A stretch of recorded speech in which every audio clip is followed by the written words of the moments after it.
Elisa, Elisa, Elisa Malili, Elisa, Elisa, Elisa, Elisa Malili, Elisa, Bongatangana Bongate, Puttanu Bongate, Elisa, Elisa, Elisa Malili, Elisa. കവി, ഫോക്ലോറിസ്റ്റ്, എഴുത്തുകാരൻ, സാഹിത്യകാരൻ, മാധ്യമപ്രവർത്തകൻ, activist, ചലച്ചിത്ര പ്രവർത്തകൻ എന്നീ നിലകളിലെല്ലാം ശ്രദ്ധേയനായ വ്യക്തിത്വമാണ് ശ്രീ ഗിരീഷ് ആമ്പ്ര. അദ്ദേഹവുമായിട്ടാണ് ഇന്ന് നമ്മുടെ കൂടിക്കാഴ്ച. നമസ്കാരം സാർ. നമസ്കാരം.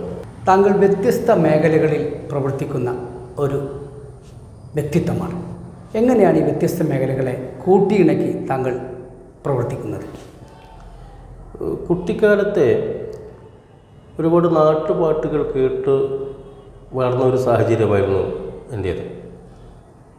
ഒരു കർഷക തൊഴിലാളി കുടുംബത്തിലെ 5ാം തലമുറയിൽപ്പെട്ട ആളാണ് ഞാൻ. അപ്പോൾ എൻ്റെ അമ്മയുടെ അമ്മ, അച്ഛൻ്റെ അമ്മ, അതിന് പിന്നോട്ടുള്ള തലമുറകളൊക്കെ തന്നെ കൃഷിപ്പണിക്കാരായിരുന്നു. അപ്പോൾ അധ്വാനത്തിൻ്റെ വേളയിൽ അവരൊരുപാട് വയൽപ്പാട്ടുകളൊക്കെ പാടുമായിരുന്നു.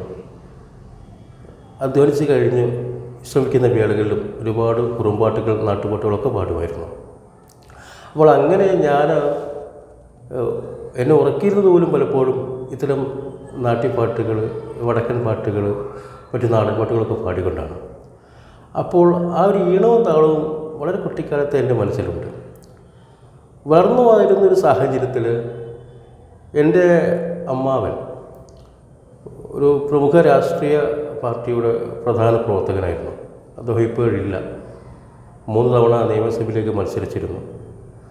അദ്ദേഹത്തിൻ്റെ ഒരു പൊതുപ്രവർത്തന ശൈലി വളരെ നിസ്വാർത്ഥനായിട്ടുള്ള രാഷ്ട്രീയ പ്രവർത്തകനായിരുന്നു. വളരെ കഷ്ടപ്പെട്ട് രാഷ്ട്രീയ രംഗത്ത് വന്ന് പ്രവർത്തിച്ച് പ്രത്യേകിച്ച് ഒന്നും സമ്പാദിക്കാനൊന്നും പറ്റിയില്ല, അങ്ങനെയൊന്നും ആഗ്രഹിച്ചിട്ടില്ല. അപ്പോൾ ആ ഒരു അദ്ദേഹത്തിൻ്റെ ഒരു വ്യക്തിത്വം, പ്രവർത്തന മേഖല എന്നെ വളരെ ചെറുപ്പത്തിൽ സ്കൂൾ പ്രായത്തിലെ സ്വാധീനിച്ചിട്ടുണ്ട്. അങ്ങനെയാണ് ആക്ടിവിസം എന്നൊരു സാമൂഹ്യ പ്രതിബദ്ധത അപ്പോൾ എന്നിലേക്ക് വരുന്നത്. കുട്ടിക്കാലത്തെ അമ്മാവനെപ്പോൾ തന്നെ ഞാനും പലരും സഹായിക്കാനും അവസരം കണ്ടാൽ അവരോടൊരു അനുകമ്പ തോന്നാനും ഒക്കെ ഒരു കാരണമായിട്ടുണ്ട്. വളരെ വേഗം അലിയുന്നൊരു മനസ്സാണ്. വേദനിക്കുന്നവരെ കണ്ടാൽ വളരെ എൻ്റെ മനസ്സും വേദനിക്കും. അങ്ങനെ സമൂഹത്തോട് ഒരു പ്രതിബദ്ധത കാട്ടിത്തുടങ്ങി. ആ പ്രതിബദ്ധത സമ്പൂർണ്ണ സാക്ഷരതായജ്ഞം പരിപാടികൾ ഞാൻ അന്ന് പ്രീ ഡിഗ്രി വിദ്യാർത്ഥിയായിരിക്കുന്ന സമയത്ത് മറ്റാണ്. 1ാം ഘട്ട സാക്ഷരത, പിന്നീടത് 2ാം ഘട്ടത്തിലൊക്കെ തന്നെ ചിലക്കട്ടിന് ആവശ്യമ്മ അത് പ്രഖ്യാപിച്ചു. വളരെ ഉത്സവമായിരുന്നു. അതിലൊരു സാക്ഷരതാ ഇൻസ്ട്രക്ടർ, മാസ്റ്റർ ട്രെയിനർ, പിന്നീട് അക്ഷരസംഘ കൺവീനർ എന്ന നിലകൾക്ക് പ്രവർത്തിക്കാനുള്ള ഭാഗ്യമുണ്ടായി. അപ്പോൾ നന്നേ ചെറുപ്പത്തിലെ അത്തരം സർക്കാർ സംബന്ധിയായ സർക്കാരിൻ്റെ മാർഗനിർദ്ദേശമുള്ള സാമൂഹ്യ പ്രവർത്തനങ്ങളിലും സ്വമേധയായുള്ള പ്രവർത്തനങ്ങളും മറ്റു ചില ഗ്രൂപ്പുകളൊക്കെ പെട്ടുകൊണ്ടുള്ള സന്നദ്ധ സാമൂഹ്യ പ്രവർത്തന മേഖലയിലൊക്കെ ഇടപെട്ടിട്ടുണ്ട്. അപ്പോൾ അതുകൊണ്ട് അതൊക്കെ വളരെ മനസ്സിനെ സമൂഹമായിട്ട് കൂട്ടിയിണക്കുന്ന, അതോടൊപ്പം തന്നെ എൻ്റെ ഈ നാട്ടുപാട്ടിനുള്ള അവബോധം ഞാൻ വിവിധ സാമൂഹ്യ മണ്ഡലങ്ങളിൽ പ്രയോഗിച്ചിട്ടുണ്ട്. നാടൻ പാട്ടുകൾ പിന്നീട് കവിത എഴുത്തിലേക്ക് വന്നു. നാടൻ പാട്ടുകൾ തന്നെയാണ് കവിത എഴുതാൻ എനിക്ക് പ്രചോദനം നൽകിയിരിക്കുന്നത്. ഈണവും താളവും മനസ്സിലുണ്ട്, ഭാഷയോടുള്ള സ്നേഹവും അങ്ങനെയാണ് തുടങ്ങുന്നത്. അത് പിന്നീട് പാട്ടെഴുത്ത് എന്ന രീതി, ഗാനരചന എന്ന രീതിയിലേക്ക് മാറി. പിന്നീട് കുറച്ചു കാലം വന്നതിന് ശേഷം തന്നെ സിനിമയിലേക്കുള്ളൊരു വഴി തുറന്നു കിട്ടി. സിനിമയിലും പാട്ടെഴുത്തുകാരനായിട്ടും ചില സിനിമകളിൽ ഗായകനായിട്ടും ചില പാട്ടുകൾ ചിട്ടപ്പെടുത്താനുള്ള ഒരു അവസരമൊക്കെ ഉണ്ടായി. അപ്പോൾ ഇങ്ങനെയല്ല ഞാൻ ചെറുപ്പത്തിലെ ശീലിച്ച കലയായാലും സാഹിത്യരചനയായാലും ആക്ടിവിസമായാലും ഒക്കെ തന്നെ ഇപ്പോഴും പരസ്പര പൂരകങ്ങളായിട്ട് കൊണ്ടുപോകാൻ സാധിക്കുന്നുണ്ട്. അതൊരു വലിയ ഭാഗ്യമായിട്ട് കരുതുന്നു. ഫോക്ലോർ, കവിത, പാട്ടെഴുത്ത്, ഈ ഇക്വേഷനിലാണ് താങ്കളുടെ മുന്നോട്ടുള്ള പ്രയാണം. ഇതിൻ്റെ എങ്ങനെയാണ് ഈ മെത്തഡോളജി താങ്കൾക്ക് കരഗതമാകുന്നത്? ഞാൻ മുമ്പേ പറഞ്ഞതുപോലെ തന്നെ എൻ്റെ പൂർവികർ കൈമാറിയിട്ടുള്ള പാട്ടും ഈണവും തനത് ഭാഷയും അങ്ങനെ തന്നെ ഉണ്ടല്ലോ. അതെൻ്റെ ഒരു പാരമ്പര്യത്തിൻ്റെ ഒരു സമ്പാദ്യത്തിൻ്റെ കരുത്തായിട്ട് കാണിക്കരുന്നു. അപ്പോൾ അത് ഈണങ്ങളൊക്കെ തന്നെ മനസ്സിലുണ്ട്. പൂമാതൈ പൊന്നമ്മ പാട്ടിട്ടാൽ പാട്ടിട്ടാൽ, പൂമാതൈ പൊന്നമ്മ പാട്ടിട്ടാൽ പാട്ടിട്ടാൽ, കരയുന്ന കുഞ്ഞനണഞ്ഞുറങ്ങും അണഞ്ഞുറങ്ങും. ഇത്തരം ഒരു നാടൻ പാട്ടിൻ്റെ വടക്കൻ പാട്ടിൻ്റെ ഒരുപാട് അത്തരം പാട്ടുകൾ ഒരുപാട് കേട്ടിട്ട് ഒരുപാട് പാട്ടുകൾ കുറുമ്പാട്ടുകളൊക്കെ മനസ്സിലുണ്ട്. അതിനൊക്കെ ഒരു തനത് ഭാഷയും ഉണ്ടായിരുന്നു. തനത് ഭാഷാ സാഹിത്യം എന്ന് വേണം അതിനെ നാടൻ പാട്ടുകളെ പറ്റി പറയാൻ. നാടൻ പാട്ട് സാഹിത്യം എന്ന് വിളിക്കണം നമ്മളതിനെ. അങ്ങനെ എനിക്ക് ഭാഷയോട് മലയാള ഭാഷയോടും പ്രിയം തോന്നുന്നു. ഈണം മനസ്സിലുള്ളത് കൊണ്ട് കുട്ടിക്കാലത്തൊക്കെ തന്നെ UP സ്കൂൾ പ്രൈമറി ക്ലാസ്സിൽ പഠിക്കുമ്പോൾ തന്നെ മലയാളം അധ്യാപകർ എനിക്ക് അവരെ ഇഷ്ടമായിരുന്നു, അവർക്ക് എന്നെ ഇഷ്ടമായിരുന്നു. എന്ന് വെച്ചാൽ പദ്യഭാഗങ്ങളൊക്കെ ഒരുവിധം ഭേദപ്പെട്ട ഈണത്തിൽ പാടാൻ കഴിയും. രാഗിപ്പറക്കുന്ന ചെമ്പാരുന്തീ നീയുണ്ടോ മാമാങ്ക വേല കണ്ടു, കടലിൽ തീര കണ്ടു, കപ്പൽ കണ്ടു എന്നിങ്ങനെ തുടങ്ങുന്ന കൊച്ചു നാടൻ പാട്ടുകൾ നമ്മുടെ പുസ്തകങ്ങളൊക്കെ ഉണ്ട്. ഒന്നാം ക്ലാസ്സിലും 2ാം ക്ലാസ്സിലൊക്കെ ഉള്ളത് എനിക്കങ്ങനെ പാടാൻ കഴിയുമായിരുന്നു. പല കവികളും P. ഭാസ്കരൻ മാഷ് ഉൾപ്പെടെയുള്ള കവികളൊക്കെ എനിക്ക് വളരെ ഇഷ്ടമായിരുന്നു. തോളുത്തു ഘനം തൂങ്ങും വണ്ടി തെൻ തണ്ടും പേറി കാളകൾ മന്ദം മിഴഞ്ഞു നീങ്ങിയിടുമ്പോൾ. ഹൈസ്കൂൾ പഠിക്കുന്ന കാലഘട്ടത്തിലൊരു കവിതയാണ് എനിക്ക് വളരെ പ്രിയപ്പെട്ട. അത്തരം ഒരുപാട് കവികൾ. ചങ്ങമ്പുഴ കാനന ചായയിലാടുമയ്ക്കാൻ ഞാനും വരട്ടെയോ നിൻ്റെ കൂടെ, പാടില്ല നമ്മൾ പാടെ മറന്നൊന്നും ചെയ്തുകൂടാ. ഇങ്ങനെ ഒരുപാട് കവികൾ അവരുടെ കവിതകൾ എന്നെ നന്നായിട്ട് സ്വാധീനിച്ചിട്ടുണ്ട്. അതൊക്കെ പിൻബലം നാടൻ പാട്ടുകളാണ്. നാടൻ പാട്ടുകൾ എനിക്ക് ഈണം തന്നു. അപ്പോൾ ഇവരുടെ കവിതകളൊക്കെ എനിക്ക് ഈണത്തിൽ ചൊല്ലാൻ പറ്റി. കരയാത്ത കിളികളെ, കാട്ടിലെ മരങ്ങളെ, കരയാതെ സന്ധ്യാസമുദ്രങ്ങളെ വരിക, ഇതു മരണമാകുന്നു നദിയുടെ അകാല മരണം. D. വിനയചന്ദ്രൻ സാറിൻ്റെ കവിതയാണ്. അദ്ദേഹം പോലും ഈ കവിത ഈ ഇനത്തിൽ പാടിയിട്ടുണ്ടാവില്ല. എനിക്ക് അത്രയും പ്രിയപ്പെട്ടതായിരുന്നു വിനയചന്ദ്രി എന്ന കവിത.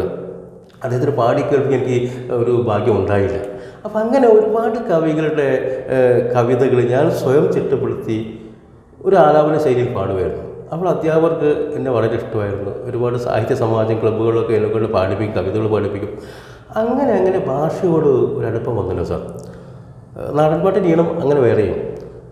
ഇത് മെല്ലെ കവിത എഴുത്തിലേക്ക് വഴിമാറി. ഒരുപാട് കവിതകൾ വായിച്ചു, ഒരുപാട് കവിതകൾ ഇഷ്ടപ്പെട്ടു, നന്നായിട്ട് വായനയും നടത്തിയിരുന്നു.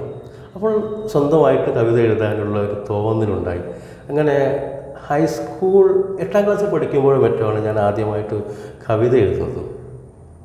അതൊരു രസകരമായിട്ടൊരു കാര്യമുണ്ട്. കുറച്ച് കുത്തിക്കുറിപ്പുകളൊക്കെ ഉണ്ട്. പക്ഷേ എൻ്റെ കൂട്ടുകാർക്കോ അല്ലെങ്കിൽ മുതിർന്ന കൂട്ടുകാർക്കോ ഒന്നും അവർക്ക് വിശ്വസിക്കാൻ പറ്റിയിരുന്നില്ല. അവൻ സ്വന്തം എഴുതുന്നല്ല, എഴുതുന്ന കോപ്പി അടിക്കുന്നു, ഒരു കളിയാക്കൽ പരിഹാസം പോലെ. അപ്പോൾ അവിടെ നാട്ടിൽ അന്നത്തെ ടൈലർമാരില്ലേ, ഷർട്ടും ഒക്കെ തുന്നുന്ന ആളുകൾ, ടൈലർമാർ, അവർ പലപ്പോഴും കോണിക്കൂട്ടിലായിരിക്കുമല്ലോ. കുറഞ്ഞ വാടകയ്ക്കിട്ട സ്ഥലങ്ങളിൽ, ഒഴിഞ്ഞ കെട്ടിടത്തിൽ കോണിക്കൂട്ടിൻ്റെ സ്ഥലം ഉണ്ടാവുള്ളൂ അവിടുന്ന്. അപ്പോൾ അങ്ങനെ നമ്മുടെ നാട്ടിൽ ഒരു ബിൽഡിങ്ങിൻ്റെ താഴെ കോണിക്കൂട്ടിലൊരു ടൈലർ, അദ്ദേഹം ഇപ്പോഴില്ല, മരിച്ചുപോയി. വളരെ വേദനയുള്ളൊരു കാര്യമാണ്. ഭരതേട്ടനായിരുന്നു, തടത്തിൽ ഭരതേട്ടൻ. ഒരു കലാസംഘടനയായിരുന്നു. തറയാട്ടം, അതുപോലെ തോറ്റംപാട്ട്, ചെണ്ട, ഇതിലൊക്കെ അവബോധമുള്ള നാടകാഭിനയമൊക്കെ അതിലൊക്കെ അഭിരുചിയുള്ള ഒരാളായിരുന്നു. അപ്പോൾ അദ്ദേഹം പറഞ്ഞു, ഈരീഷ നീ ഒരു കാര്യം ചെയ്യും, ഇവരൊക്കെ ഇങ്ങനെ നിന്നെ അങ്ങനെ കളിയാക്കുന്നില്ല, ഈ കവിത സ്വന്തം കവിത അല്ല, നീ ഒരു കാര്യം ചെയ്യും, എന്നെ കഥാപാത്രമായിക്കൊണ്ട് ഒരു കവിത എഴുതും.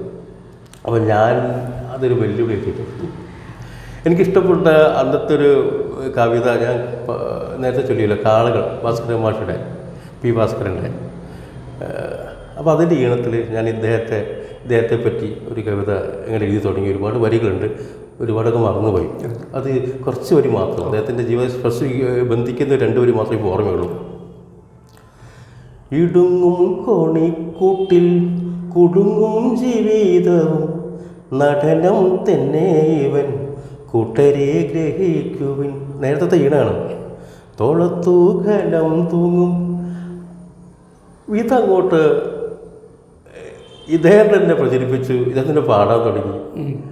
അപ്പോൾ ആളുകൾക്ക് മനസ്സിലായി ഇവന് കുട്ടിക്കളിയല്ല, കോപ്പിയൊന്നുമല്ല.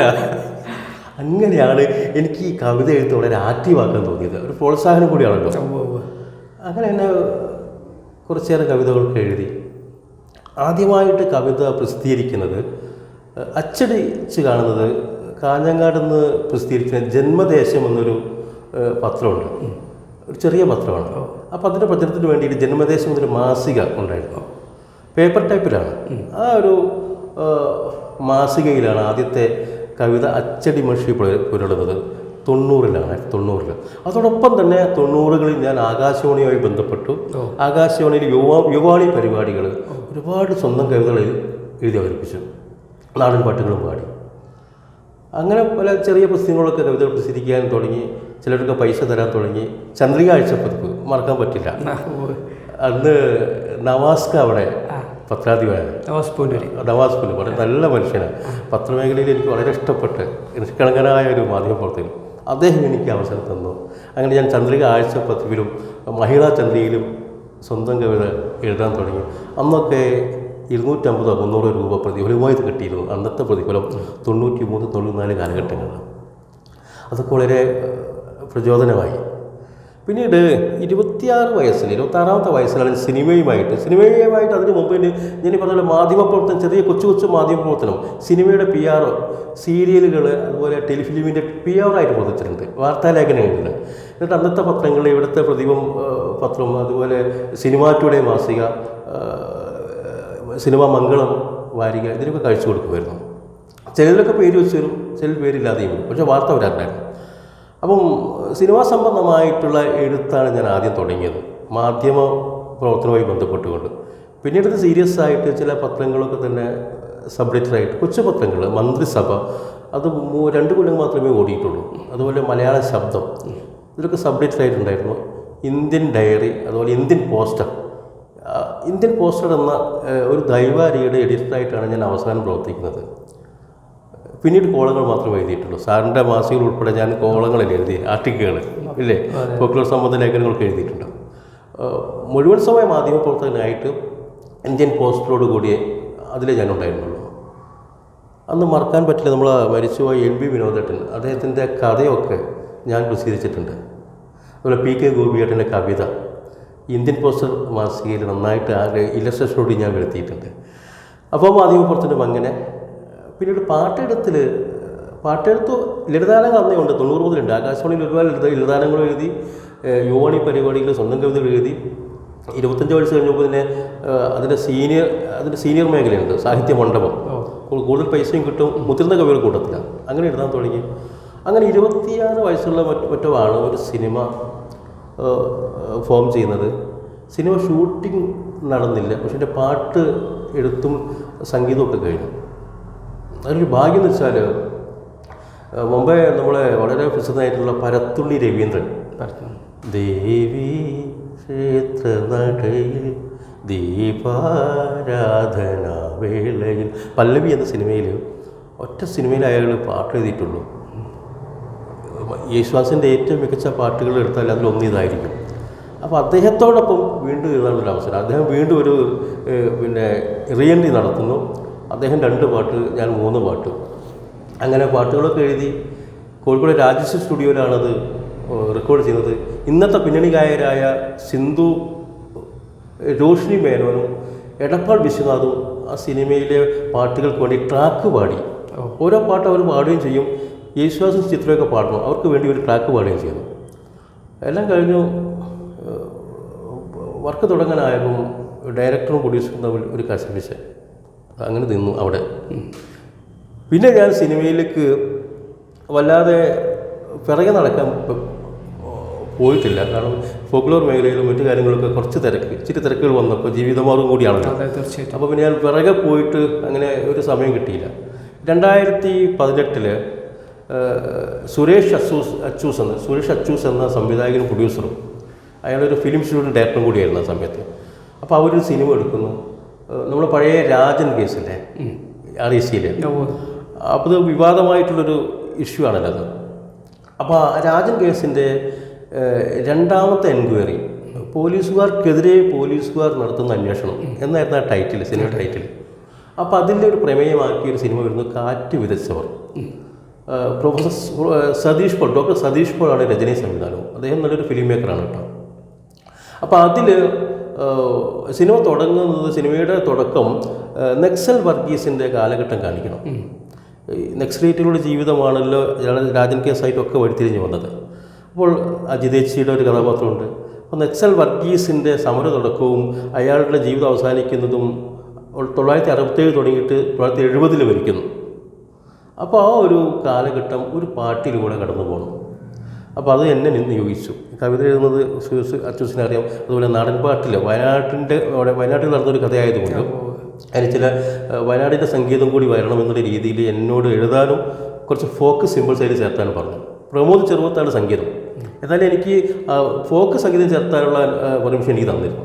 ആ വരികൾ നക്സൽ വർഗീസിൻ്റെ കാലഘട്ടം, സമരത്തിൻ്റെ തുടക്കവും അയാളുടെ സമര അവസാനവും ഒരു പാട്ടിലൂടെ തീർന്നാൽ സിനിമയ്ക്ക് ഒരുപാട് ചിലവ് കുറഞ്ഞു കിട്ടും. ഒരു പാട്ടിലൂടെ കടന്നു, അല്ലെങ്കിൽ ഒരുപാട് പണം ചിലവാണ് അത് ഷൂട്ട് നടന്നത്. അപ്പോൾ അങ്ങനെ ഒരു പാട്ടാണ് എനിക്ക് സിനിമയിൽ ആദ്യമായിട്ട് ടൈറ്റിൽ കാർഡ് വരുന്നത്. റിലീസാവുന്ന പടവും പാട്ടും അതാണ്. പോരിടങ്ങളിൽ പൊരുതി ഏറുവാൻ പിറന്നൊരാൾ, കാടകങ്ങളിൽ കുറുത്തു തീക്കനൽ കടഞ്ഞവൻ, പണിയെടുത്തു പശിയടങ്ങാ കൂട്ടരിൽ പുതിയൊരാശയം പകർന്നു നേരിൻ രൂപമാർന്നൊരാൾ.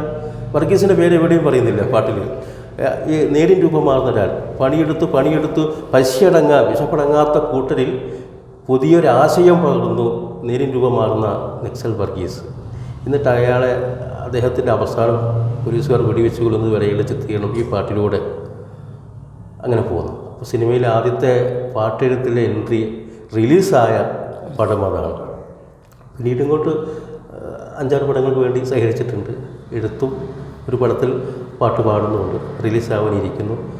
ഉരു എന്ന സിനിമ ശ്രദ്ധേയമായിട്ടുണ്ട്. മാമുക്കോയ നമ്മുടെ പ്രിയപ്പെട്ടക്ക അവസാനമായിട്ട് മുഴുനീളം ചെയ്തൊരു ശ്രീധരനെ മൂത്താശ്ശേരിയായിട്ട് ചെയ്ത പടമായിരുന്നു ഉരു. സാമാന്യ വിജയം നേടി. കൊച്ചു ബഡ്ജറ്റായിരുന്നു, പക്ഷേ അത് മുടക്കി മുതൽ തിരിച്ചു കിട്ടിയൊരു പടമാണ്. എൻ്റെ പാട്ട് 2-3 പത്രങ്ങൾ, ഇംഗ്ലീഷ് പത്രം ഉൾപ്പെടെ ആ പടത്തിലെ പാട്ടിനെ പറ്റി റിവ്യൂ ചെയ്തു. അതെനിക്ക് വല്ലാത്തൊരു പ്രചോദനവും കുറേയേറെ പബ്ലിസിറ്റി തന്നിട്ടുമുണ്ട്. അപ്പോൾ അത് പ്രിയപ്പെട്ട മാധ്യമങ്ങളോടുള്ള നന്ദിയും സിനിമയുടെ പ്രവർത്തനത്തോട് നന്ദിയും മനസ്സുകൊണ്ട് അറിയുകയാണ് ഇപ്പോൾ ഈ സമയത്ത്. അപ്പം അങ്ങനെയാണ് നാടൻപാട്ട്, നാടൻപാട്ട്, കവിത, പാട്ടെടുത്ത്, ഗാനാലാപനം, ഇങ്ങനെയാണ് സാറ് പറഞ്ഞ ഇക്വേഷൻ പൂർത്തിയിരിക്കുന്നത്. നമ്മുടെ ഏറ്റവും ശ്രദ്ധേയമായ നാടൻ കലകൾ അത് അന്യം നിന്ന് പോകുന്നൊരവസ്ഥയാണ് ഇപ്പോൾ നിലവിലുള്ളത്. അപ്പോൾ അത് സംരക്ഷിക്കപ്പെടേണ്ടത് അത്യാവശ്യമാണ്. അക്കാര്യത്തിൽ അങ്ങേക്ക് എന്ത് നിർദ്ദേശമാണ് വെക്കാനുള്ളത്? നാടൻ കലകളും നാട്ടറിവുകളും അതിനെ പരിപോഷിപ്പിക്കാനും അതിനെ കീപ്പ് ചെയ്ത് നിർത്താനുമുള്ള സംവിധാനങ്ങൾ സർക്കാർ തലത്തിൽ ഇനിയും ശാക്തീകരിക്കേണ്ടതുണ്ട്. ഇപ്പോൾ നമുക്കുള്ളത് കേരള ഫോക്ലോർ അക്കാദമി. കേരളത്തിലാണെങ്കിൽ നമ്മുടെ സ്റ്റേറ്റിലാണെങ്കിൽ കേരള ഫോക്ലോർ അക്കാദമി. അതിൻ്റെ ഭാഗമായിട്ട് പുരസ്കാര വിതരണങ്ങൾ, ചില കലാവതരണങ്ങൾക്കുള്ള അവതരണ പരിപാടികൾ, ഇങ്ങനെയൊക്കെയാണ് നടന്നു വരുന്നത്. പക്ഷെ അത് വളരെ കൂടുതൽ ശാക്തീകരിക്കേണ്ടതുണ്ട്. നാടിൻ്റെ ഓരോ ദിക്കിലും മൂലയിലുമൊക്കെ തന്നെ ഈ ഫോക്ലോർ പ്രവർത്തനങ്ങൾ എത്തണം കൃത്യമായിട്ടും. വിവിധ ക്ലബ്ബുകളിൽ ഫോക്ലോർ ക്ലബ്ബുകൾ രൂപീകരിക്കുക. ആ ഫോക്ലോർ ക്ലബ്ബുകൾ വഴി, വിവിധ ക്ലബ്ബുകൾ വഴി, അത് സ്കൂളുകളിലെ ഫോക്ലോർ ക്ലബ്ബുകളായാലും വായനശാലകൾക്ക് ഏറ്റെടുക്കാം, സന്നദ്ധ സംഘടനകൾക്ക് ഏറ്റെടുക്കാം. ഇവയിലൂടെയൊക്കെ ഫോക്ലോർ അക്കാദമി ചെയ്യേണ്ടത് ഫോക്ലോർ ക്ലബ്ബുകൾ രൂപീകരിച്ചുകൊണ്ട് ഇത്തരം നാടൻ കലകളെയും പരിപോഷിപ്പിക്കാനും അവതരണം നടത്താനുമുള്ള ഒരുപാട് വേദികൾ ഉണ്ടാക്കുക, ശാക്തീകരിക്കുക. ഇത് നല്ലൊരു മാർഗമാണ്. പിന്നീട് അവബോധം സൃഷ്ടിക്കുന്ന ഇതൊക്കെ നമ്മുടെ കലാരൂപങ്ങളായിരുന്നു, സംസ്കാരമായിരുന്നു. ഇതൊന്നും അങ്ങനെ നശിച്ചു പോകേണ്ടതല്ല. നമ്മൾ ആ സംസ്കാരത്തെ തിരിച്ചു പിടിക്കണം എന്നുള്ളൊരു അവബോധം ഏറെക്കുറെ ജനങ്ങളിൽ വേണം. പിന്നെ പാരമ്പര്യ കലാകാരന്മാരുണ്ട്. പാട്ട് പാടുന്നവർ, ചണ്ട കൊട്ടുന്നവർ, തെയ്യം കെട്ടുന്നവർ, തിറ കെട്ടുന്നവർ, കോൽക്കളി കളിക്കുന്നവർ, ഒപ്പന കളിക്കുന്നവർ, ഇങ്ങനെ ഒരുപാട് കലാകാരന്മാരുണ്ട്. അപ്പോൾ ആ കലാകാരന്മാർക്കൊക്കെ അവർക്ക് ഇത് ജീവിതത്തിൽ പ്രയോജനപ്പെടുത്തുന്ന രീതിയിൽ അവർക്ക് കലാ അവതരണം കൊണ്ട് ഒരു വരുമാനം കിട്ടുന്ന രീതിയിൽ കൂടിയുള്ള പുതിയ പദ്ധതികൾ വരണം. ഇപ്പോഴൊക്കെ ഉണ്ട്, പക്ഷെ വീണ്ടും എന്നാലും മുഴുവൻ കലാകാരന്മാർക്കും അതിൻ്റെ ഗുണം അനുഭവിക്കാൻ കഴിയുന്നില്ല എന്നുള്ളതാണ്. അതേപോലെ ഈ അവശ്യ കലാകാരന്മാർ BPL-ന് താഴെയുള്ള ദരിദ്രർക്ക് താഴെയുള്ള ഒരുപാട് കലാകാരന്മാർ ഇപ്പോഴും ഉണ്ട്. അപ്പോൾ അവർക്ക് പല രോഗങ്ങളും ദുരിതങ്ങളുമുണ്ട്. ഒരുപാട് പദ്ധതികൾ ഉണ്ട് എന്ന് പറയുന്നുണ്ട്, ചികിത്സാ പദ്ധതികൾ കലാകാരന്മാർക്ക് ഉള്ളതുണ്ട്. പക്ഷേ അത് യഥാവധി ലഭിക്കുന്നുണ്ടോ എന്നുള്ളത് അതൊന്ന് സ്ഥിരീകരിക്കണം. ആ മേഖലയും കൂടി ശാക്തീകരിക്കണം. കലാകാരന്മാർക്കുള്ള ചികിത്സാ ധനസഹായങ്ങൾ, കലാ അവതരണത്തിനുള്ള പ്രതിഫലത്തുക വർദ്ധിപ്പിക്കേണ്ടതുണ്ട്. ഇത്തരം കാര്യങ്ങളൊക്കെ സർക്കാർ ഇനിയും ഇടപെടേണ്ടതുണ്ട്. ജനങ്ങൾക്ക് അതിനെപ്പറ്റി ഒരു അവബോധം ഉണ്ടാവേണ്ടതുണ്ട് എന്നാണ് എൻ്റെ ഒരു അഭിപ്രായം. താങ്കൾ 2 പ്രധാനപ്പെട്ട പ്രസ്ഥാനങ്ങൾക്ക് നേതൃത്വം കൊടുക്കുന്നുണ്ട്. ഒന്ന് പാട്ടുകൂട്ടം കോഴിക്കോട്, മറ്റൊന്ന് അനശ്വര നടൻ കലാഭവൻ മണി അദ്ദേഹത്തിൻ്റെ പേരിലുള്ള ഈ 2 സംഘടനകളെക്കുറിച്ച് വ്യക്തമാക്കാം. കലാപ്രവർത്തനങ്ങൾക്ക് വേണ്ടിയിട്ട് വളർന്നു വരുന്ന കലാകാരന്മാരെ അല്ലെങ്കിൽ അർഹമായ പരിഗണന കിട്ടാതെ പോകുന്ന കലാകാരന്മാരെയും മറ്റു സമൂഹത്തിൻ്റെ വിവിധ മേഖലയിൽ പ്രവർത്തിക്കുന്ന പ്രാവീണ്യം തെളിയിച്ചവരെയും അവർക്ക് ഒരു പ്രോത്സാഹനമായിട്ടാണ് നമ്മൾ പാട്ടുകൂട്ടം കോഴിക്കോട് ഓരോ വർഷവും വാർഷിക പുരസ്കാരങ്ങൾ ഏർപ്പെടുത്തുന്നുണ്ട്. 4 പേർക്കാണ് വാർഷിക പുരസ്കാരം. എല്ലാ വർഷവും ഓഗസ്റ്റ് 22 ഫോക്ലോർ ദിനത്തിൽ, പാട്ടുകൂട്ടം കോഴിക്കോട് രൂപീകരിച്ചത് ഓഗസ്റ്റ് മാസത്തിലാണ്. അതുകൊണ്ടാണ് ഓഗസ്റ്റ് 22 ഫോക്ലോർ ദിനത്തിൽ നമ്മൾ വാർഷിക സമ്മേളനവും ഫോക്ലോർ ദിനാചരണവും വാർഷിക പുരസ്കാര സമർപ്പണമൊക്കെ നടത്തുന്നത്. അപ്പോൾ അതിൽ മാധ്യമരംഗത്തുള്ളവർ, നാട്ടുകലാരംഗത്തുള്ളവർ, മറ്റ് സന്നദ്ധ സാമൂഹ്യ രംഗത്തുള്ളവർ, ഇനി മരണാനന്തര ബഹുമതികളായിട്ട് ജീവിച്ചിരിക്കുന്ന സമയത്ത് അർഹമായ പരിഗണന കിട്ടാത്തവരുണ്ടെങ്കിൽ, അത് മാധ്യമമായാലും അതുപോലെ കലാരംഗമായാലും സാംസ്കാരിക രംഗമായാലും അങ്ങനെയുള്ള ആളുകളുണ്ടെങ്കിൽ അവർക്കും മരണാനന്തര ബഹുമതി കൊടുക്കുന്ന രീതിയിലാണ് നമ്മുടെ പാട്ടുകൂട്ടത്തിലെ വാർഷിക പുരസ്കാരങ്ങൾ. എന്നാൽ മണിമുഴക്കം പരിപാടി, കലാഭവൻ മണി അനശ്വരനായ കലാകാരനായിരുന്നു. വളരെ ദുഃഖമുണ്ട്, നേരത്തെ പോയി. അദ്ദേഹം ഇനി ഒരുപാട് കാലങ്ങൾ ഇവിടെ ജീവിച്ച് ഒരുപാട് അദ്ദേഹത്തിൻ്റെ കഴിവ്, സംഭാവനകൾ, കലാസംഭാവന നൽകേണ്ടതുണ്ടായിരുന്നു. വളരെ വിഷമമുണ്ട്. അദ്ദേഹം വിട പറഞ്ഞ് 8 വർഷം മുതൽ തന്നെ നമ്മൾ കലാഭവനുടെ പേരിൽ മണിമുഴക്കം പുരസ്കാരങ്ങൾ കൊടുത്തു തുടങ്ങിയിട്ടുണ്ട്. ആദ്യഘട്ടത്തിൽ അത് കലാകാരന്മാർക്ക് വേണ്ടി മാത്രമായിരുന്നെങ്കിൽ ആദ്യത്തെ വർഷം നാടൻ പാട്ടുകാർക്കും മറ്റു നാടൻ കലാകാരന്മാർക്കും നാടക പ്രവർത്തകർക്കൊക്കെ ആയിരിക്കും കൊടുത്തിരിക്കുക. 2ാം വർഷം തൊട്ട് അതിൻ്റെ സ്വഭാവം നമ്മൾ മാറ്റി. എന്ന് വെച്ചാൽ പാട്ടുകൂട്ടം കോഴിക്കോട് ഒരു നാടൻ കലാ പഠന ഗവേഷണ സംഘം എന്നതിലുപരിയായിട്ട് സമൂഹത്തിൻ്റെ വ്യത്യസ്ത മേഖലകളിൽ സക്രിയമായി ഇടപെടുന്ന ഒരു പ്രസ്ഥാനം കൂടിയാണ്. അതുകൊണ്ട് നമ്മൾ 2ാം വർഷം മുതൽ മണിമുഴക്കം അവാർഡ് അതിൻ്റെ സ്വഭാവം ഒന്ന് മാറ്റി. പ്രത്യേകിച്ചും കലാഭവൻ മണി ഒരു ബഹുമുഖ പ്രതിഭയായിരുന്നു. പാട്ടുകാരനാണ്, നടനാണ്. അദ്ദേഹം സാക്ഷരതാ പ്രവർത്തനങ്ങളുടെ അംബാസിഡർ കൂടിയായിരുന്നു. അങ്ങനെയുണ്ട്. അത് ആരും ഓർമ്മിക്കാത്തൊരു കാര്യമാണ്. കേരള സർക്കാർ അദ്ദേഹം ഒരു കാലത്ത് സാക്ഷരതാ തുല്യതാ പ്രവർത്തനങ്ങളുടെ അംബാസിഡറായിട്ട് ഉപയോഗിച്ചിട്ടുണ്ട്. അപ്പം ബഹുമുഖ പ്രതിഭയായിരുന്നു. അപ്പോൾ അദ്ദേഹത്തിൻ്റെ പേരിൽ എന്ത് അവാർഡ് കൊടുത്താലും അത് വളരെ സ്വീകരിക്കപ്പെടും. അതുകൊണ്ട് 2ാമത്തെ വർഷം തൊട്ടിട്ട് മാധ്യമപ്രവർത്തകർ, ജീവകാരുണ്യ പ്രവർത്തകർ, മികച്ച ഡോക്ടർമാർ, മികച്ച ഓട്ടോറിക്ഷ ഡ്രൈവർമാർ, ഇങ്ങനെയുള്ളവരെ കണ്ടെത്തിക്കൊണ്ടൊക്കെ ഒപ്പം നാടൻ കലാകാരന്മാർക്കും അങ്ങനെ കൊടുത്തു തുടങ്ങി. അത് സ്റ്റേറ്റ് തല അവാർഡാണ്. മണിമുഴക്കം നമ്മളത് സ്റ്റേറ്റ് തല അവാർഡാണ്. അപ്പോൾ ഇത് മുടങ്ങാതെ ഇപ്പോൾ 8ാമത് വർഷവും മുടങ്ങാതെ നടക്കുന്നുണ്ട്. ഒരുപാട് പരിമിതികളും പ്രയാസങ്ങളും ഒക്കെ ഉണ്ട്. സാമ്പത്തിക പ്രയാസം നന്നായിട്ട് അനുഭവിക്കുന്നുണ്ട്. അറിയാമല്ലോ, താങ്കളും സംഘാടകൻ കൂടിയാണ്, പത്രാവധിയിൽ കൂടാതെ സംഘാടകൻ കൂടിയാണ്. അതിൻ്റെ ബുദ്ധിമുട്ട് അറിയാമല്ലോ. എന്നിരുന്നാലും ഇതുവരെ നിർത്തിയിട്ടില്ല. അത് നമ്മുടെ ഒരു സന്നദ്ധ സാമൂഹ്യ പ്രവർത്തനത്തിൻ്റെ അല്ലെങ്കിൽ ആക്ടിവിസത്തിൻ്റെ ഭാഗമായിട്ട് ഏറ്റെടുത്ത് കൊണ്ടുപോകുന്നു, നിർത്താതെ കൊണ്ടുപോകുന്നു. ഇനിയും സാധിക്കട്ടെ. താങ്കളുടെയൊക്കെ നിർലോഭമായ സഹകരണം ലഭിക്കാറുണ്ട്. വാർത്ത കൊടുത്തുകൊണ്ടും ഒക്കെ തന്നെ ഒരു നന്ദിയുണ്ട്. കലാരംഗത്തും താങ്കൾക്ക് വലിയ അനുഭവങ്ങളുണ്ട്. ഈ അനുഭവങ്ങളെ സമന്വയിപ്പിച്ചാണ് ഒരു ആക്ടിവിസ്റ്റായി പ്രവർത്തിക്കുന്നത്. ഇതെങ്ങനെയാണ് താങ്കൾക്ക് സ്വായത്തമാക്കാൻ കഴിയുന്നത്? ഇതെങ്ങനെയാണ് പ്രകടിപ്പിക്കാൻ കഴിയുന്നത്? അതെ, 95 മുതലാണ് അങ്ങനെ ഒരു രീതി പറ്റും. 95 എന്ന് പറഞ്ഞാൽ പോലെ 92 മുതൽ കലാപ്രവർത്തനങ്ങളെ അല്ലെങ്കിൽ നമ്മുടെ എളിയ സാഹിത്യ പ്രവർത്തനങ്ങളെ അല്ലെങ്കിൽ കലാപ്രവർത്തനങ്ങളെ എങ്ങനെ സമൂഹത്തിന് വേണ്ടി വിനിയോഗിക്കാൻ പറ്റുമെന്നുള്ളത് രൂപപ്പെട്ടിട്ടുള്ളത് അങ്ങനെയാണ്. അങ്ങനെ ആലോചിച്ചപ്പോൾ ഞാൻ പറഞ്ഞു സാക്ഷരതാ പ്രവർത്തനം കൂടിയായിരുന്നു. സാക്ഷരത പ്രവർത്തനത്തിൽ ഇൻസ്ട്രക്ടറായിട്ടും മാസ്റ്റർ എന്നീ നിലകളൊക്കെ വന്നു. അപ്പോൾ ആ സാക്ഷരതാ പ്രവർത്തന കാലഘട്ടങ്ങളിൽ തന്നെ എൻ്റെ നാടൻ പാട്ടും ഗാനാലാപനവും ഒക്കെ തന്നെ ക്ലാസ്സുകൾ ഉപയോഗിച്ചിട്ടുണ്ട്. ഞാൻ ക്ലാസ്സുകൾ എടുക്കുമായിരുന്നു. അന്ന് ചെറുപ്രായത്തിൽ അധ്യാപകനാണ്, ഇൻസ്ട്രക്ടർ എന്നാ പറയാം. പക്ഷേ പഠിക്കുന്ന പിന്നെ മുതിർന്ന പഠിതാക്കൾ അമ്മയുടെയും അമ്മമ്മയുടെയും പ്രായമുള്ള ആളുകളാണ്. അവർക്ക് വളരെ സന്തോഷമായിരുന്നു. അപ്പോൾ അന്നൊക്കെ മാഷേ തന്നെ വിളിക്കുക, മോനെ എന്ന് വിളിച്ച് അതിനെ മോനെ വിളിച്ച് ക്ലാസ്സിലെത്തിയാൽ മാഷേ എന്ന് വിളിച്ചുകൊണ്ടാണ് അവർക്ക് ഇഷ്ടം, പഠിക്കാൻ വളരെ ഇഷ്ടമായിരുന്നു. അപ്പം അവരൊക്കെ പാഠഭാഗങ്ങൾ, പുസ്തകങ്ങളിലെ പാഠഭാഗങ്ങളൊക്കെ തന്നെ ഈണത്തിൽ ചൊല്ലിക്കൊടുക്കും, മറ്റു ചില കവിതകൾ ചൊല്ലിക്കൊടുക്കും. അങ്ങനെയൊക്കെ അവരുടെ ക്ലാസ്സുകളെ നമുക്ക് ശാക്തീകരിക്കാൻ കഴിഞ്ഞു, അക്ഷരം പഠിപ്പിക്കാൻ കഴിഞ്ഞു. അതൊരു ആക്ടിവിസമാണ്. കലയെ എങ്ങനെ ഈ രീതിയിൽ മാറ്റിയെടുക്കാം. പിന്നീട് അത് സീരിയസ് ആയിട്ട് വരുന്നത് 92 ശേഷമാണ്. സമൂഹത്തിൽ വിവിധ വിഷയങ്ങളുണ്ടാകുമല്ലോ. ആ വിഷയങ്ങളിൽ നമ്മുടെ നാടൻ പാട്ടും അല്ലെങ്കിൽ നമ്മുടെ കവിതയും നമ്മുടെ പാട്ടെഴുത്തും നമ്മുടെ ആലാപനവും ഒക്കെ എങ്ങനെ പ്രയോഗിക്കാൻ പറ്റുമെന്നുള്ള ഒരു വിശകലനം നടക്കുന്നു. അത് എന്ത് രീതിയിൽ മുന്നോട്ട് കൊണ്ടുപോകും, ഏത് രീതിയിൽ മുന്നോട്ട് കൊണ്ടുപോകാൻ പറ്റുമെന്നുള്ളൊരു പഠനവും നടക്കുന്നു, സ്വയം മനസ്സിൽ നടക്കുന്നു. അങ്ങനെ നാട്ടിലെ ഇൻസ്റ്റൻ്റ് ആയിട്ടുള്ള വിഷയങ്ങളിൽ തത്സമയം വിളിച്ച് കൂട്ടിയിട്ട് നമ്മൾ സുഹൃത്തുക്കളോ കൂടെയുള്ള കലാകാരന്മാരായാലും കൊട്ടുകാരായാലും പാട്ടുകാരായാലും അവരൊക്കെ വിളിച്ച് ചേർത്തിട്ട് ഒരു പ്രതിഷേധ സമരമാർക്കും.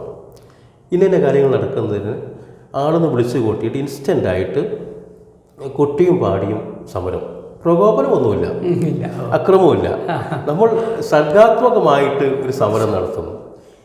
ഇത് വളരെ അതിൻ്റെ ഒരു ഫലം കണ്ടത് പലപ്പോഴും ആദിവാസികൾക്കെതിരെയുള്ള, പിന്നോക്ക വിഭാഗങ്ങൾക്കെതിരെയുള്ള, സ്ത്രീകൾക്കെതിരെയുള്ള, കുട്ടികൾക്കെതിരെയുള്ള അതിക്രമങ്ങൾ, പീഡനങ്ങൾ, നരഹത്യ, ഇത്തരം കാര്യങ്ങൾ നടക്കുമ്പോൾ ചെറുതും വലുതുമായ രീതിയിൽ നമ്മൾ പ്രതികരിച്ചിട്ടുണ്ട്. അത് പാട്ടുകൂട്ടം കോഴിക്കോട് രൂപീകരിച്ച ശേഷമാണ് കുറേ കൂടി ഒരു സംഘമായിട്ടത് നടത്താൻ പറ്റും. അട്ടപ്പാടിയിലെ നമ്മുടെ സഹോദരൻ മധുവിൻ്റെ തല്ലിക്കൊലപാതകം വളരെ സങ്കടമുള്ള കാര്യമാണല്ലോ. ഒരു പോസ്റ്റ്മോർട്ടം നടത്തിയപ്പോൾ ഒരു മാങ്ങയുടെ ചെറിയ പീസ് മാത്രമേ ആയിട്ടുണ്ടായിരുന്നുള്ളൂ അരിക്ക് വേണ്ടി. അത് ഞാൻ കവിതയിലൂടെയും പ്രകടിപ്പിച്ചു. അപ്പോൾ ആ സമയത്ത് കോഴിക്കോട് നമ്മളെ ക്രിസ്ത്യൻ കോർണറിലോ 1-2 മണിക്കൂറുകൾ കൊണ്ട് കോഴിക്കോട്ടെയും വയനാട്ടിലെയും മലപ്പുറത്തുമുള്ള നമ്മുടെ നാടൻ കലാകാരന്മാരെയും മറ്റു കലാകാരന്മാരെയും നാടക പ്രവർത്തകരെയൊക്കെ ഫോണിലൂടെ വിളിച്ചുകൊണ്ട് വന്ന് നോക്കുമ്പോൾ 100-നടുത്ത് ആളുകളുണ്ട്. മിക്ക ആളുടെ 50 പേരുടെ കയ്യിലൊക്കെ തന്നെ തുടിയും ചെണ്ടയും കാര്യങ്ങളൊക്കെ ഉണ്ട്. ആ തുടിയും ചെണ്ടയും കൊട്ടി പ്രതിഷേധത്തിൻ്റെ പാട്ടുകൾ പാടി, നേരം പോയി പൂക്കൈത മറ പറ്റി, നേരം പോയി പൂക്കൈത മറ പറ്റി, അരത്തൊണ്ട് കള്ളും തന്ന് കൊല്ലാക്കൊല ചെയ്യണേ, അരമുറി തേങ്ങയും തന്ന് കൊല്ലാക്കൊല ചെയ്യണേ. പഴയ നാടൻ പാട്ടാണ്, പക്ഷെ പുതിയ കാലത്ത് നമുക്ക് പ്രയോഗിക്കാൻ പറ്റും ഏതവസരങ്ങളിലും. നേരം പോയി സൂര്യൻ അസ്തമിച്ചു, അപ്പോഴും അരത്തൊണ്ട് കള്ള് കൊടുത്തിട്ട് കൂലി കൊടുക്കാതെ കൊല്ലാപ്പണി ചെയ്യിപ്പിക്കുകയാണ്. അരമുറി തേങ്ങ മാത്രമേ കൊടുക്കുന്നുള്ളൂ. ഈ രീതിയിൽ ചൂഷണം. അപ്പോൾ അത്തരം ചൂഷണത്തിൻ്റെ പാട്ടുകൾ, മർദ്ദനമേറ്റവരുടെ നൊമ്പര പാട്ടുകൾ ഒക്കെ, സ്വന്തം എഴുതിയ മറ്റു ചില പാട്ടുകൾ, ഇതൊക്കെ പാടിക്കൊണ്ടാണ് നമ്മൾ ആ ഒരു പരിപാടിക്ക് കൊട്ടും പാട്ടും പ്രതിഷേധ സർഗാത്മക സമര പരിപാടി എന്നതായിരുന്നു പേര്. കൊട്ടും പാട്ടും സർഗാത്മക സമര പരിപാടി അതിന്നും തുടരുന്നുണ്ട്. അപ്പോൾ അത് കൃത്യമായിട്ട് കവിതയെയും നാടൻപാട്ടുകളെയും മറ്റു കലാരൂപങ്ങളെയും സമൂഹത്തിൻ്റെ വിവിധ വിഷയങ്ങളിൽ പ്രതികരണമായിട്ട്, പ്രതിഷേധമായിട്ട് എങ്ങനെ ആയുധമായിട്ട്, ഒരു സമരായുധമായിട്ട് ഉപയോഗിക്കാം എന്നൊരു കണ്ടെത്തൽ പഠനത്തിൻ്റെ ഭാഗമായാണ്. അത് കൃത്യമായിട്ട് ശാക്തീകരിച്ചത് ഞാൻ ഉൾപ്പെടുന്ന നമ്മുടെ സംഘം തന്നെയാണെന്നാണ് എൻ്റെ വിശ്വാസം. അത് കഴിഞ്ഞിട്ട് മറ്റ് പല സംഘങ്ങളും പലയിടങ്ങളിലും കാണാറുണ്ട്. ചില രാഷ്ട്രീയ പാർട്ടികളുടെ സാംസ്കാരിക സംഘടനകളും അത് ഏറ്റെടുത്ത് തുടങ്ങിയിട്ടുണ്ട്. ഏതായാലും അതൊരു സന്തോഷമുണ്ട് എൻ്റെ തുടക്കക്കാരനാവാൻ, ശാക്തീകരണത്തിൽ തുടക്കക്കാരനാവാൻ. നിരവധി സിനിമകളിൽ അങ്ങിപ്പോൾ പാട്ട് എഴുതിയിട്ടുണ്ട്.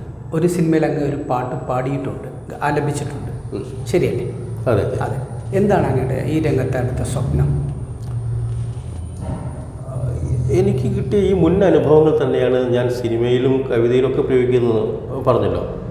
തീർച്ചയായിട്ടും അത് പിൻബലം അത് തന്നെയാണ്. നാടൻ സംഗീതം എനിക്ക് കിട്ടിയ കരുത്ത് ഒരു പാരമ്പര്യത്തിൻ്റെ കരുത്ത്.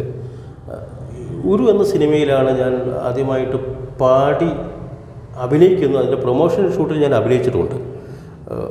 പാട്ട് എഴുതി ചിട്ടപ്പെടുത്തി പാടി. അത് ബേപ്പൂരിലെ ഒരു കഥയാണല്ലോ. ഒരു നിർമ്മാണവുമായി ബന്ധപ്പെട്ട ഒരു സമൂഹത്തിൻ്റെ അല്ലെങ്കിൽ നിർമ്മാണ തൊഴിലാളികളുടെ ഒരു കഥയാണത്. അന്യം വന്നു പോകുന്ന ഒരു പരമ്പരാഗതമായിട്ടുള്ള ഒരു നിർമ്മാണ വ്യവസായം കൂടിയാണത്. അപ്പോൾ അതിനെ നമ്മളത് ആ സംസ്കാരത്തെ നമ്മൾ കൃത്യമായിട്ട് കൊണ്ടുപോകേണ്ടതുണ്ട്.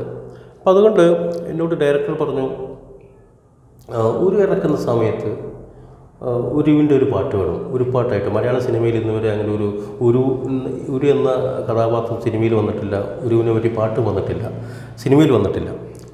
അപ്പോൾ അതിൽ പ്രാദേശികമായിട്ടുള്ള ചിഹ്നങ്ങൾ വേണം, സംസ്കാരം വേണം. എന്നാൽ അത് വളരെ വലിയ സാഹിത്യമായി തോന്നരുത്, നാടൻ പാട്ടായി തോന്നണം. നിലവിൽ അവിടെ ഉരു ഇറക്കുന്ന സമയത്തുള്ള ചില പാട്ടുകളുണ്ട്. അത് അമ്പപ്പാട്ട്, തള്ളൽപ്പാട്ട് എന്ന രീതിയിലാണ്. അധ്വാനത്തിൻ്റെ വായ്ത്താരിയാണ് പ്രധാനമായിട്ട്. ഏലേസ മാലി എന്ന വായ്ത്താരിയാണ്. കേരളത്തിൻ്റെ പല ഭാഗങ്ങളിലും ഈ അധ്വാനത്തിൻ്റെ വായ്ത്താരി പ്രയോഗിക്കുന്നുണ്ട്. നമ്മളത് ബേപ്പൂരിലേക്ക് എത്തുമ്പം ആ ബേപ്പൂരിലെ ആ വായ്ത്താരിക്ക് മാപ്പിളപ്പാട്ടിൻ്റെ മാധുര്യവും നാടൻപാട്ടിൻ്റെ ശീലവും സമചേർന്ന് വരുന്നുണ്ട്. അപ്പം ഒരു ഫോക്ലോറിസ്റ്റ് എന്ന നിലയിൽ ഒരുപാട് വർഷങ്ങളായിട്ട് ഈ മേഖലയെ പഠിച്ചുകൊണ്ടിരിക്കുന്ന വ്യക്തി എന്ന നിലയിൽ ഈ സംസ്കാരം നമ്മുടെ നാട്ടിലും കൂടിയാണല്ലോ. കൃത്യമായിട്ട് എനിക്കറിയാം. ജാതി മത വർഗ ഭേദമന്യേ അവരുടെ ഒരു ആഘോഷമാണ് ഉരുവിൻ്റെ ആറ്റിലേക്കുള്ള ഇറക്കൽ. അപ്പോൾ അത് കൃത്യമായിട്ട് എൻ്റെ മനസ്സിൽ വന്നു. ഞാനതിൽ ഒരു മാനവികമായ തലം കൂടി ഉൾക്കൊള്ളിച്ചുകൊണ്ട് വരികളിൽ കഥാപാത്രങ്ങൾ സൃഷ്ടിച്ചു.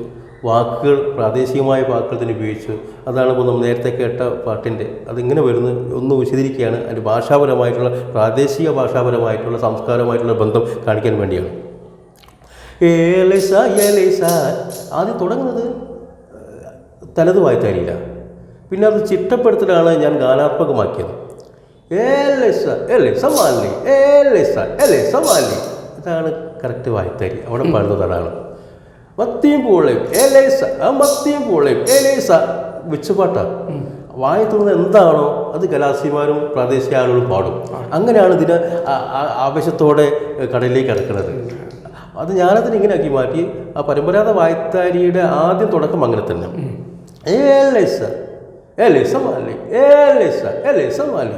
പിന്നെ അത് ഞാൻ കുറച്ച് സംഗീതം കൊടുത്തു.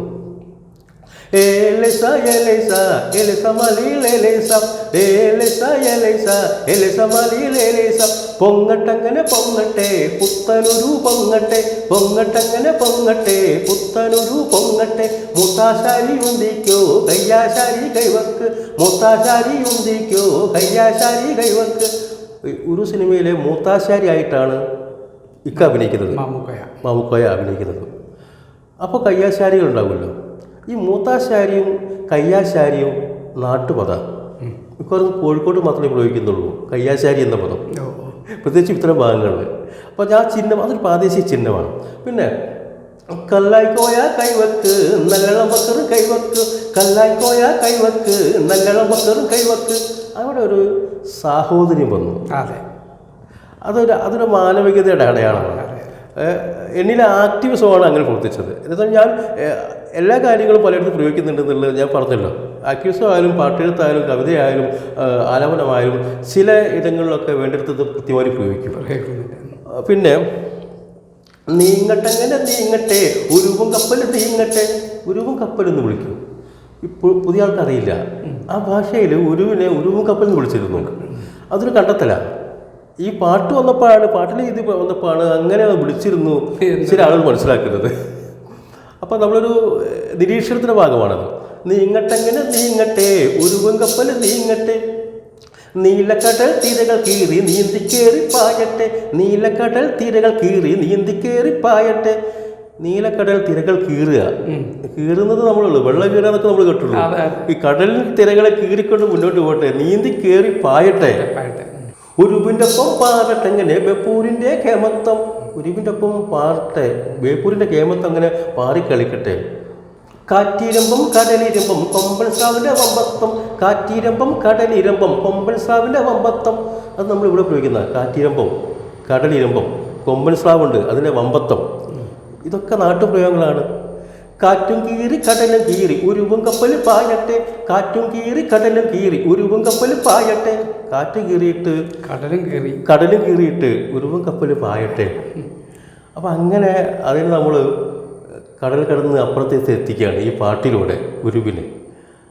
അപ്പോൾ അതിലൊരു സന്തോഷമുണ്ട്. ഞാൻ എൻ്റെ ഈ ഫോക്ലോറിലെ അല്ലെങ്കിൽ നാട്ടുഭാഷയിലെ നാട്ടുപാട്ടുകളിലെ അന്വേഷണം അല്ലെങ്കിൽ നിരീക്ഷണം, യാത്ര വെറുതെ ആയില്ല എന്നൊരു തോന്നൽ. അങ്ങനെയാണ് ആ പാട്ടുണ്ടാകുന്നത്. ഒരുപാട് അനുമോദനം കിട്ടി. ഞാൻ പറഞ്ഞല്ലോ, ഇംഗ്ലീഷ് പത്രങ്ങൾ ഉൾപ്പെടെ ചില മാധ്യമങ്ങൾ ആ പാട്ടിനെ റിവ്യൂ ചെയ്തു. അത് വലിയൊരു അംഗീകാരമായിട്ട്, ലോക അംഗീകാരത്തേക്കാൾ വലുതായിട്ട് കാണുന്നു. സന്തോഷമുണ്ട്, വളരെ സന്തോഷമുണ്ട്. ഫോക്ലോർ മേഖലയിലായാലും സാഹിത്യ മേഖലയിലായാലും സിനിമാ മേഖലയിലായാലും മുന്നോട്ടുള്ള ചില പദ്ധതികൾ, നമ്മുടെ പ്രതീക്ഷ, വലിയ പ്രതീക്ഷകൾ വേണമല്ലോ. ആകാശത്തോളം ആഗ്രഹിച്ചതല്ലേ നമുക്ക് കുന്നിക്കുരു വലുപ്പത്തിലേക്ക് കിട്ടുമെന്ന് പറയുന്നുണ്ടല്ലോ. നമ്മൾ അധ്വാനിക്കണമല്ലോ, ആശിക്കുകയും വേണം. അപ്പോൾ അതുകൊണ്ട് നാടൻപാട്ട് മേഖലയിൽ കേരളത്തിൻ്റെ വിവിധ ഭാഗങ്ങളിലായിട്ട് കൊച്ചു കുട്ടികൾ മുതൽ മുതിർന്നവർ വരെയുള്ള ശിഷ്യന്മാരുണ്ട്. പലപ്പോഴും പല സ്ഥലങ്ങളിൽ ചെന്ന് കഴിഞ്ഞാൽ ചിലപ്പോൾ നഴ്സറി ക്ലാസ്സിലോ അല്ലെങ്കിൽ UP സ്കൂൾ പരിപാടികളോ പ്രാഥമിക സ്കൂളിലൊക്കെ ക്ലാസ് എടുക്കാനോ അല്ലെങ്കിൽ ഉദ്ഘാടന പരിപാടിക്കോ മുഖ്യാതിഥിയായിട്ട് പോകുമ്പോൾ പരിപാടി കഴിഞ്ഞ് അതിൻ്റെ ഇടയിൽ എപ്പോഴെങ്കിലും ചില കുട്ടികളൊക്കെ വന്ന് പറയും, പിന്നെ സാറ് അമ്മമ്മയെ പാട്ട് പഠിപ്പിച്ചിട്ടുണ്ട്. ഹലോ എന്ന് വെച്ചാൽ കുട്ടി മൂന്നാമത്തെ പറയാം, അമ്മയെ മാഷ് പാട്ട് പഠിപ്പിച്ചിട്ടുണ്ട്. അപ്പോൾ പേരൊക്കെ പറയും. അപ്പോഴാണ് ഓർമ്മ വരുന്നത്. അപ്പോൾ അങ്ങനെ അതൊരു ഭാഗ്യമായിട്ട് കരുതുന്നു. ഇപ്പോൾ തീർത്തും പ്രതിഫലമില്ലാതെയും എന്നാലോ വണ്ടിക്കൂലിയോ മറ്റോ വാങ്ങിക്കൊണ്ടും ചിലപ്പോൾ സംഘാടകർക്ക് തരാൻ കഴിയുമെങ്കിൽ പ്രതിഫലം വാങ്ങിക്കൊണ്ട് മാത്രമേ അത്തരം അറിവുകൾ പകർന്നു കൊടുക്കുന്നുള്ളൂ. അല്ലാതെ അതിനൊരു വിലപേശലോ അല്ലെങ്കിൽ ഇത്ര വേണമെന്ന് വാശി പിടിക്കാറില്ല. അറിവ് കൊടുക്കുക പാട്ടറിവാണ്. അറിവുകൾ പലതാണല്ലോ. പാട്ട് പകർന്നു കൊടുക്കുന്നത് പാട്ടറിവുകളാണ്. അപ്പോൾ അങ്ങനെ ഒരുപാട് ആളുകളെ ഏകോപിപ്പിച്ചുകൊണ്ട് അതിലെല്ലാവരിലും ഈ അറിവുകൾ എത്തണം.